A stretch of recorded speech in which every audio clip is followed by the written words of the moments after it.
This podcast is sponsored by dentalmarketing.com, and they have agreed to give the listeners of this podcast a free competitive marketing analysis. This analysis is going to show you very clearly how your practice is doing compared to your competitors. It's going to give you the health of your SEO. It's going to give you a website grade, and you'll also see what your competitors are up to.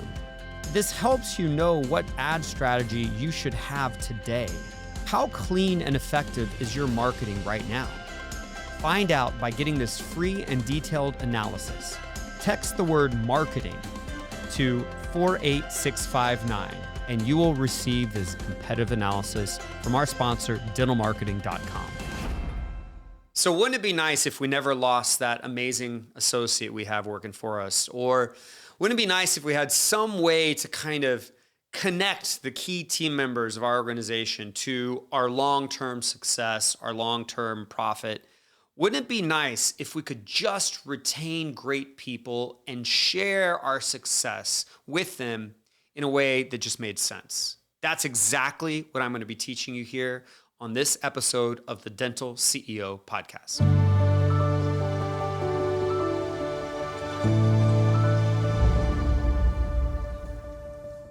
So we got to dive into this one because, man, it is difficult when we have this associate dentist and they're doing great and suddenly they quit. They go to someone else, they buy a practice or they start a practice. Or we've got this office manager that we just love and we thought they would be with us for a long time, but they quit. Or they keep asking us for more and more and more money, and it's just like, it just doesn't feel stable. Our key people, they're not sewed into our organization strong enough to where we feel like they're just going to be here forever.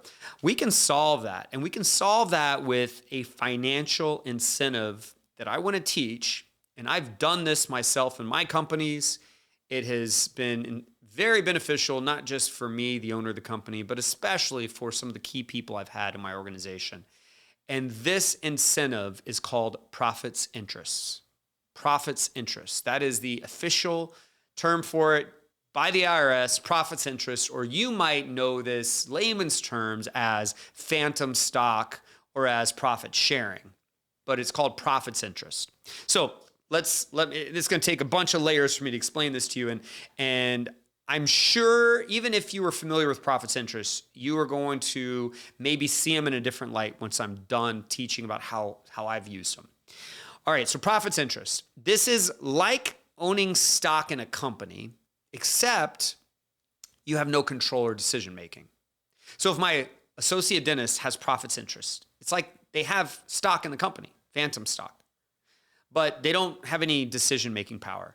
Now, this isn't actual stock. It's called profits interest. It's a different kind of classification, but what it gives them rights to is a portion of the profits. So we are going to share a portion of the company profits based on how much of this kind of phantom stock they have. So if, for example, someone has 10% of phantom stock in the company, then every time I distribute money, they would get 10% of the distributions, theoretically.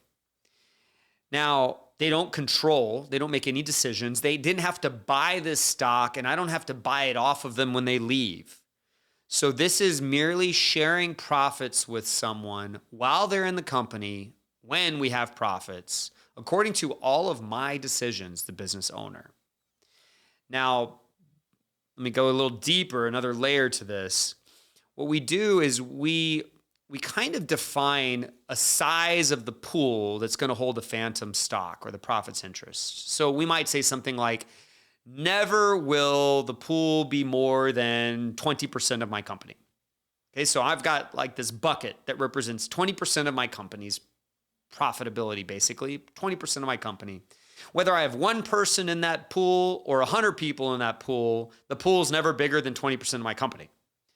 So what that does is as I add people to profits interests, I don't have to give away more and more and more and more of my company. It will always be that 20%. All right, so that's one important thing to note. Here's another thing to note, and I mentioned it a little bit earlier, but If you have profits interests in my company or phantom stock and you leave for any reason, you could have quit, you could have been fired, any reason, you leave, you lose all the profits interests. You don't get bought out, none of that. You don't get a payoff, they're gone. So that is going to be one thing to encourage people not to leave. They're getting a good normal salary as they would anywhere else, but in our company, they also now have profits interests that they stand to lose if they ever leave. Another thing about these profits interests is you can do what's called vesting. Vesting, that means people are going to earn a little bit of it over time. So let's say I put someone in with profits interests and I gave them a 5-year vesting schedule. That means that their 20% is going to be vested over 5 years. It's going to be split up over 5 years. So after year 1, they'd get 1/5 of the 20%. They get 4%. Year 2, they'd get another 4%. So now they're up to 8. Year 3, they get another 4%. And so this encourages them to kind of stick around and see out the 5 years so they could be fully vested in these profits interests. That is another reason why those people will typically stay longer. Now, a benefit for them is that they don't have to buy these profits interest. They don't have to like buy in as a partner. They don't have to get debt or come up with a bunch of money to buy in. We are going to be giving them these profits interests because they represent the category for us of the most important people in our organization. So they're not having to buy them. They're not having to get a loan for them or anything like that.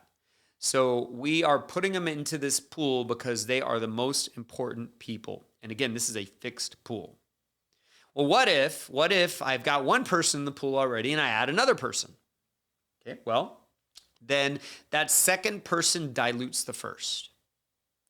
So before, there was one person vesting for the entire 20% pool, but then I add a second person, and now that second person is going to be vesting for that same 20% pool. So they dilute each other.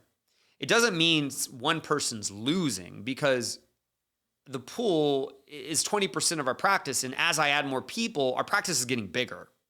Right, so when we only had one associate, we had the associate, myself, maybe the owner dentist, we had a 2-dentist practice.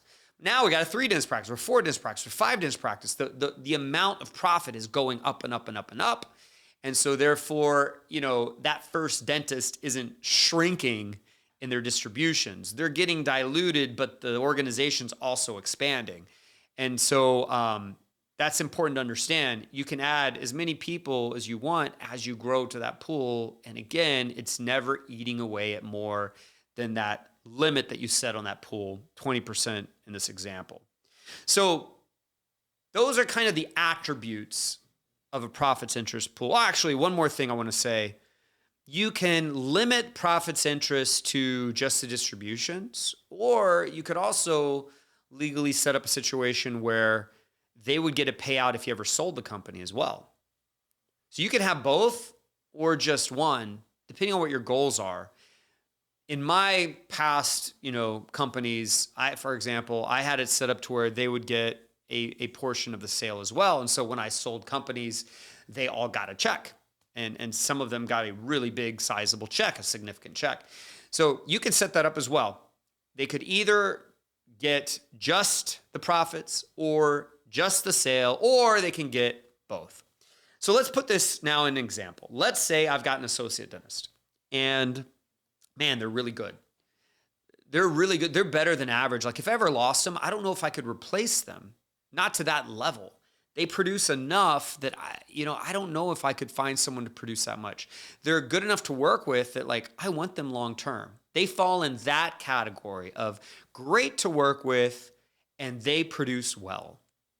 That's a person I definitely don't want to lose. The minute I lose them, I'm going to shrink as a company.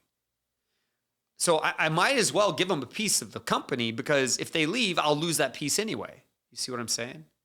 So I might as well give them the extra piece of the company that they bring by being so good. So for that person, I might say, okay, you are definitely a great fit for our practice. I am going to give you profits interest And over the next 5 years, you have the ability to earn up to the entire size of the profits interest pool, which represents, I'm just making something up, 20% of my company or 20% of this particular location. And so now they're on this kind of 5-year path of not just owning their regular pay, but they're also going to be getting more and more and more of the profits. In year one, they're getting 4% of the profits, and I'm getting, 96%. In year two, they're getting 8%. I'm getting 92, and so forth. And so they're getting more and more of the profits. And at the end of 5 years, assuming they're the only person in that pool, they would get 20% of the profits. And so, man, it's like they're an owner, except they didn't have to buy in. They don't have any control, decision-making control. They only have whatever control I give them, but they can't outvote me. There's no vote. I have all the votes. Let's say I add another associate, and they're not all that great. I may not put them in profits interest.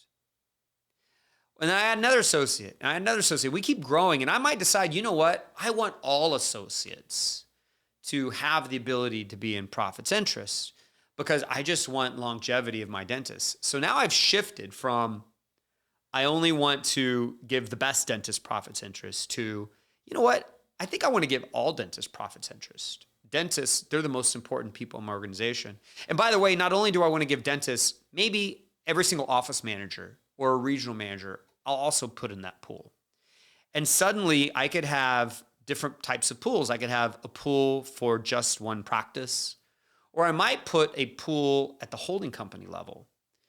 But what I'm doing is I'm finding a way to kind of bonus everyone extra money, but only when there's profit.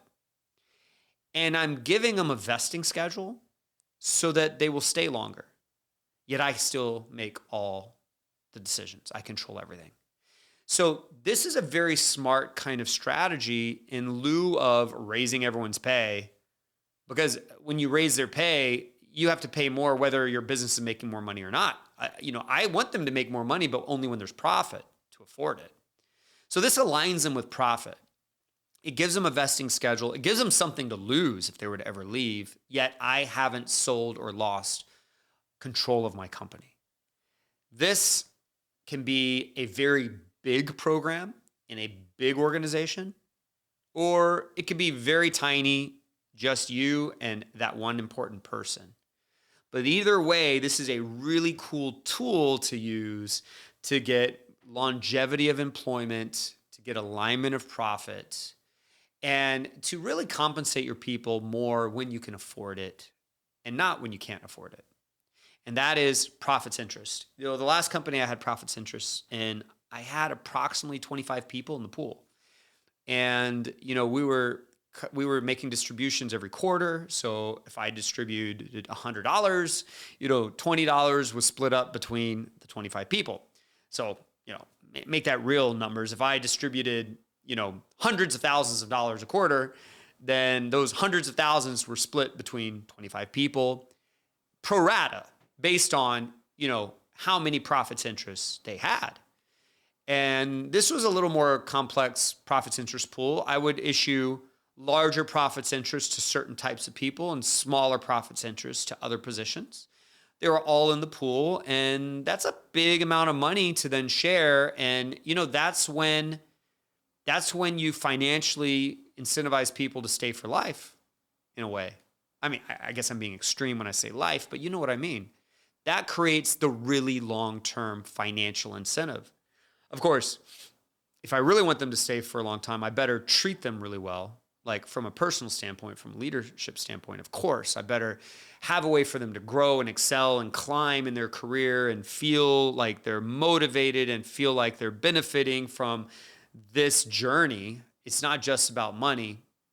But if we don't have the money part, gosh, we lose people. So this might be the solution on the money side, right? The money side. Let's not constantly be hit with all these requests to pay people more money. Let's say no to that. Let's pay people very fairly. And if they're key to our organization, let's put them on a long-term vesting schedule of profits interest where they get to be treated financially like a partner of ours. And hopefully that solves the money equation. Hopefully they will stay a lot longer and be really aligned with us to do the right thing for the health of our business. That's profit citrus. I hope this was informative to you. I hope you got something out of this. Please stay tuned for the future podcast episodes. Every week we release another one on all kinds of different topics. Subscribe. Please subscribe if you haven't. Leave an online review for us if you haven't. We are trying to launch this thing and do something really cool in dentistry, and we would appreciate your help. Until next time, this is Scott Leune with the Dental CEO Podcast.